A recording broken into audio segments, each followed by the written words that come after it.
Hey, how's it going, everybody? Today we're gonna be setting up my brand new MacBook 14-inch for development, design, and creative needs. So, grab a cup of coffee and let's get started with the MacBook Pro 14-inch with M1 Pro chip. Alright, let's get started. So, I'll go to System Preferences and we're gonna start with General. I usually change the accent color to red for all of my Mac devices. Change the icons to small, and I usually keep the dock position to the left with the magnification on, and I usually keep the dock size pretty small. That is looking good. Next step is to clean up the dock. We're gonna remove all the unwanted apps, and I usually keep only the apps I normally used in the dock. So we're gonna quickly do that. Next thing I usually do is to go to the trackpad settings and turn on tap to click, and I usually change the tracking speed almost all the way up. Alright, that is looking pretty good. I'm gonna download Chrome. I usually don't use Chrome that much. I recently switched to Safari and I've been loving every aspect of it, but still I think Chrome has better developer tools. That's why I always download Chrome. Let's add it to the dock. For the package manager, I'm gonna install Homebrew. You can go to Homebrew's website and just follow the steps. This will take a few seconds. It's also gonna install the command line tools for the Mac. We also be needing those. Alright, installation looks it's done. I'm also gonna run these three commands in the terminal to add Homebrew to the home path. So let's just quickly do that. Perfect. Brew is looking good. Let's also download Node as well.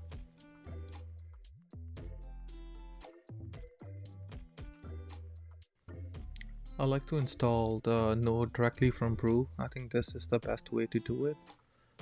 Node is installed. Let's just check the npm version as well. Perfect.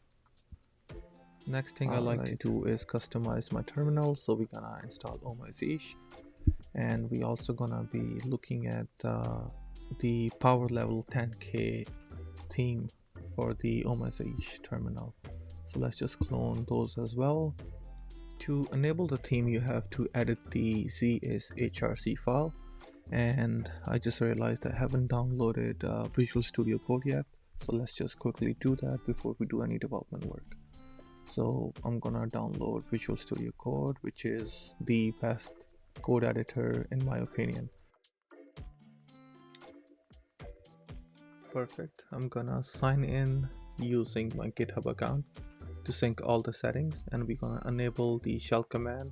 So every time I type in code space period, I can open up instance of Visual Studio Code directly from the terminal. Perfect. Let's go quickly change the theme. I'm gonna copy this, open up Visual Studio Code, allow the access, open up the file and find the theme. There you go. Perfect.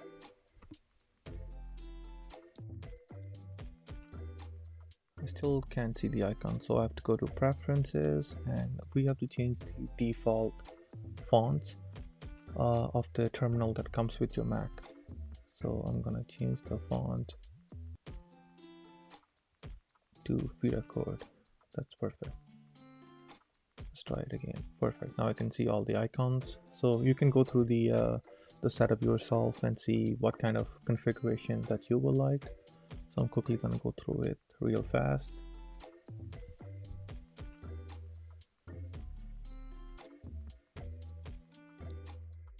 Next thing I usually do is add the auto suggestion plugin.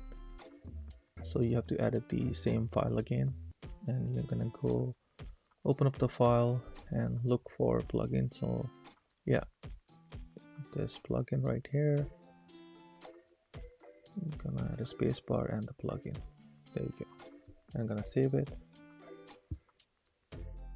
Let's reopen the terminal and see if it's working. Perfect. I can see the auto suggestion. Perfect. Let's open up the App Store and download a couple other things. We're going to be starting with the Xcode.